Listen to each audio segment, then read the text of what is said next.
Assalamualaikum warahmatullahi wabarakatuh. Saya atas nama Nanda Sapriani dari kelompok 1 dan dua rekan saya. Saya Nafizatul Ulum. Saya Nita Rahmiwati. Penyampaian materi yang pertama akan disampaikan oleh rekan kami, Nita Rahmiwati. Kepadanya dipersilakan. Baik, langsung saja ke pembahasan yang pertama. A. Hakikat pemerolehan bahasa anak. Pemerolehan bahasa anak melibatkan dua keterampilan, yaitu kemampuan untuk menghasilkan tuturan secara spontan dan kemampuan memahami tuturan orang lain. Jika dikaitkan dengan hal itu, maka yang dimaksud dengan pemerolehan bahasa adalah proses pemilikan kemampuan berbahasa, baik berupa pemahaman ataupun pengungkapan secara alami tanpa melalui kegiatan pembelajaran formal. Dengan demikian, proses pemerolehan adalah proses bawah sadar. Penguasaan bahasa tidak disadari dan tidak dipengaruhi oleh pengajaran secara eksplisit tentang sistem kaidah yang ada di dalam bahasa kedua. Berbeda dengan proses pembelajaran. Proses pembelajaran adalah proses yang dilakukan secara sengaja atau secara sadar dilakukan oleh pembelajar di dalam menguasai bahasa. Adapun karakteristik pemerolehan bahasa menurut Tarigan dan kawan-kawan adalah yang pertama, berlangsung dalam situasi formal. Anak-anak belajar bahasa tanpa beban dan di luar sekolah. Yang kedua, pemilikan bahasa tidak melalui pembelajaran formal di lembaga-lembaga pendidikan seperti sekolah atau kursus. Yang ketiga, dilakukan tanpa sadar atau secara spontan. Yang keempat, dialami langsung oleh anak dan terjadi dalam konteks berbahasa yang bermakna bagi anak. Jika diperhatikan, posisi bahasa Indonesia dalam pemerolehan bahasa bagi anak akan ditemukan bahwa ada anak yang menjadikan bahasa Indonesia sebagai bahasa pertama dan ada pula yang menjadikan bahasa Indonesia sebagai bahasa kedua. Anak yang menjadikan bahasa Indonesia sebagai bahasa pertama berarti bahasa pertama yang dikenal dan dikuasai oleh anak tersebut adalah bahasa Indonesia. Bahasa Indonesia lah yang pertama-tama dijadikan sebagai sarana komunikasi verbal sejak dia bayi. Anak yang bahasa pertamanya bahasa Indonesia banyak dijumpai sekarang ini terutama pada keluarga yang tinggal di kota. Salah satu penyebabnya yaitu perkawinan antar penutur bahasa yang berbeda. Jadi masing-masing pihak tidak saling memahami bahasa daerah pasangannya, atau mungkin perkawinan antar penutur bahasa daerah yang sama namun dalam situasi yang berbeda, seperti lingkungan sosial sekitar keluarga menggunakan bahasa Indonesia sebagai media komunikasi, atau lingkungan masyarakat sekitar menggunakan bahasa daerah yang tidak dikuasai oleh keluarga itu, atau bisa saja lingkungan yang menggunakan bahasa daerah yang sama dengan bahasa keluarga itu, tetapi karena pertimbangan praktis bahasa yang digunakan dalam keluarga itu ya bahasa Indonesia. Selanjutnya, Tarigan dan kawan-kawan mengungkapkan bahwa anak-anak yang dilahirkan dan dibesarkan dalam lingkungan keluarga dan masyarakat yang menggunakan bahasa daerah sebagai media komunikasi kesehariannya, kemungkinan besar anak itu bahasa pertamanya adalah bahasa daerah, kemudian bahasa Indonesia sebagai bahasa keduanya. Sekalipun anak itu telah mengenal bahasa Indonesia melalui berbagai media, misalnya radio dan televisi, akan tetapi bahasa Indonesia yang dikuasainya baru benar-benar digunakan ketika telah bersekolah. Kemudian pembahasan yang kedua, B. Ragam pemerolehan bahasa anak.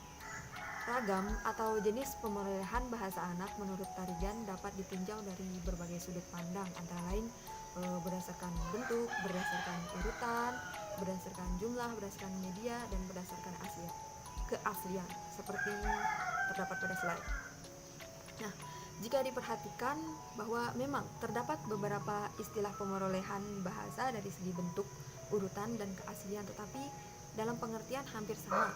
Misalnya istilah pemerolehan bahasa pertama dengan pemerolehan bahasa asli, dan antara pemerolehan bahasa kedua dengan pemerolehan bahasa asing tidak ada perbedaan pengertian. Apabila ditinjau dari keserentakan atau keberurutan, pada dasarnya pemerolehan dua bahasa oleh seorang anak dapat terjadi dalam dua cara, yaitu pemerolehan bahasa secara serentak dan pemerolehan bahasa secara berurut. Pemerolehan bahasa serempak dua bahasa terjadi pada anak yang dibesarkan dalam masyarakat bilingual atau dalam masyarakat multilingual. Maksudnya, yang masyarakat bilingual maksudnya menggunakan dua bahasa dalam berkomunikasi, atau masyarakat multilingual yaitu menggunakan lebih dari dua bahasa lebih dari 2 bahasa. Jadi, anak mengenal, mempelajari, dan menguasai kedua bahasa secara bersamaan. Sedangkan pemerolehan berurut 2 bahasa terjadi bila anak menguasai 2 bahasa dalam rentang waktu yang relatif berjauhan. Materi selanjutnya mengenai strategi pemerolehan bahasa anak. Anak memperoleh kemampuan berbahasa lisan melalui peniruan dan pengalaman langsung. Menurut Tarigan, selain meniru dan mengalami langsung, anak memperoleh kemampuan berbahasa secara mengingat, bermain, dan penyederhanaan. Mengingat memainkan peranan penting, karena pengalaman indrawi yang dilalui oleh sang anak akan direkam di dalam benaknya. Ingatan ini akan semakin kuat, terutama bila penyebutan akan benda atau peristiwa tertentu terjadi secara berulang-ulang. Kegiatan bermain juga tidak kalah penting dalam pemerolehan bahasa anak. Dalam kegiatan bermain, anak-anak sering dan senang bermain peran, yaitu memainkan peran orang dewasa yang tanpa mereka sadari, bermain tersebut membuat mereka berlatih untuk berbicara dan menyimak. Selanjutnya, penyederhanaan. Ketika berbicara, anak-anak pada awalnya cenderung menyederhanakan model tuturan orang dewasa. Ada beberapa fonem dan bahkan kata yang dihilangkan pada saat bertutur. Ada 2 pernyataan yang memungkinkan anak dapat memperoleh kemampuan berbahasa, yaitu potensi faktor biologis yang dimiliki oleh sang anak itu, serta dukungan sosial yang diperolehnya. Selain itu, ada beberapa faktor penunjangnya, yaitu yang pertama faktor biologis, yang kedua faktor lingkungan sosial, yang ketiga faktor intelijensi, dan yang keempat faktor motivasi. Materi berikutnya mengenai hakikat perkembangan bahasa anak. Kemampuan berbahasa anak tidak terjadi dengan tiba-tiba. Ini memerlukan latihan yang intensif selama masa perkembangan dan melalui tahapan yang berangsur-angsur sempurna. Pada awalnya, segala yang kita dengarkan dari lingkungan adalah sama. Kita dapat mengembangkannya karena bakat bawaan, lingkungan, dan faktor lain yang menunjang perkembangan fisik dan intelektual. Pada masa kanak-kanak, dalam waktu yang relatif singkat, kita sudah dapat berkomunikasi dengan orang-orang di sekitar kita, bahkan sebelum kita memasuki dunia sekolah. Terkait dengan hal itu, Darjo Wijoyo mengungkapkan bahwa pemerolehan bahasa anak itu tidaklah terjadi secara tiba-tiba atau sekaligus, tetapi secara bertahap. Kemajuan kemampuan berbahasa mereka berjalan seiring dengan perkembangan fisik, mental, intelektual, dan sosialnya. Oleh karena itu, perkembangan bahasa anak ditandai oleh keseimbangan dinamis atau suatu rangkaian kesatuan yang bergerak dari bunyi-bunyi atau ucapan yang sederhana menuju tuturan yang lebih kompleks. Tangisan, bunyi-bunyi, atau ucapan yang sederhana tak bermakna, dan celotehan bayi merupakan jembatan yang memfasilitasi alur perkembangan bahasa anak menuju kemampuan berbahasa yang lebih sempurna. Celoteh juga dapat menjadi pelatihan untuk menguasai gerak artikulatoris atau alat ucap, yang lama-kelamaan akan dikaitkan dengan kebermaknaan bentuk bunyi yang diujarkan. Tahap-tahap perkembangan bahasa anak. Yang pertama, tahap pralinguistik usia 0-12 bulan. Pada tahap ini, bunyi-bunyi yang dihasilkan belumlah bermakna. Bunyi-bunyi itu berupa vokal atau konsonan tertentu, tapi tidak mengacu pada kata atau makna tertentu. Bahkan pada awalnya, bayi hanya mampu mengeluarkan tangisan yang sering diartikan sebagai lapar, takut, atau bosan. Namun sebenarnya bukan hanya hal itu. Menurut peneliti perkembangan mengatakan bahwa lingkungan memberikan mereka halang tentang apa yang dirasakan oleh bayi. Bahkan tangisan tersebut sudah mempunyai nilai komunikatif. Bayi yang berusia 4 hingga 7 bulan biasanya sudah mulai menghasilkan banyak suara baru, yang menyebabkan masa ini disebut masa ekspansi. Menurut Dweretsky 1990. Suara-suara itu meliputi bisikan, menggeram, dan memikik. Memasuki usia 7 hingga 12 bulan, ocehan bayi meningkat pesat.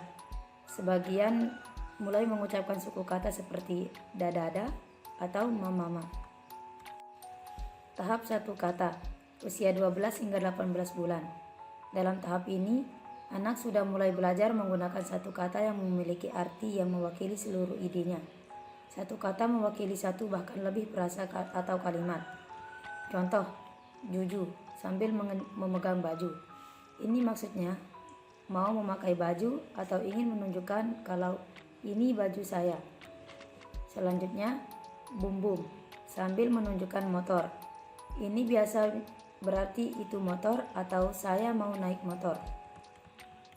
Kata-kata yang lazim diucapkan berhubungan dengan objek nyata atau perbuatan. Kata-kata yang sering diucapkan orang tua berpotensi lebih besar menjadi kata pertama yang diucapkan si bayi. Selain itu, kata tersebut mudah bagi dia.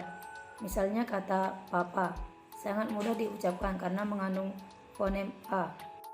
Memahami bahasa anak tidaklah mudah. Meskipun demikian, aktif berkomunikasi dengan anak sangat perlu dilakukan. Untuk dapat bicara, anak perlu mengetahui perbendaharaan kata yang akan disimpan dalam otaknya. Selain itu, jangan memakai bahasa bayi jika ingin berkomunikasi dengan anak, melainkan dengan bahasa yang seharusnya didengar, sehingga anak terpacu berkomunikasi dengan baik. Yang ketiga, tahap 2 kata, usia 8 hingga 24 bulan. Kebanyakan anak pada usia ini mulai mencapai tahap kombinasi 2 kata. Kata-kata yang diucapkan ketika masih tahap 1 kata dikombinasikan dalam ucapan-ucapan pendek tanpa kata petunjuk, kata depan atau bentuk lain. Misalnya mengucapkan ma pergi, maksudnya mama saya mau pergi. Pada tahap 2 kata ini, anak mulai mengenal berbagai makna kata, tetapi belum dapat menggunakan bentuk bahasa yang menunjukkan jumlah, jenis kelamin, dan waktu terjadinya peristiwa, serta belum dapat menggunakan pronomina aku, mereka, dan sebagainya. Yang keempat, tahap banyak kata, usia 3 hingga 5 tahun. Pada saat anak mencapai usia 3 tahun, anak semakin kaya dengan perbendaharaan kosakata. Mereka sudah mulai mampu membuat kalimat pertanyaan, pernyataan negatif, kalimat majemuk, dan berbagai bentuk kalimat. Dia tidak lagi menggunakan hanya 2 kata, melainkan 3 kata atau lebih. Pada umur 5 hingga 6 tahun, bahasa anak sudah mulai menyerupai bahasa orang dewasa. Sebagian besar aturan gramatika telah dikuasainya dan pola bahasa serta panjang tuturannya semakin bervariasi. Sekian dari kelompok kami, kurang dan lebihnya mohon dimaafkan. Terima kasih atas perhatiannya. Wabillahi taufiq wal hidayah. Wassalamualaikum warahmatullahi wabarakatuh.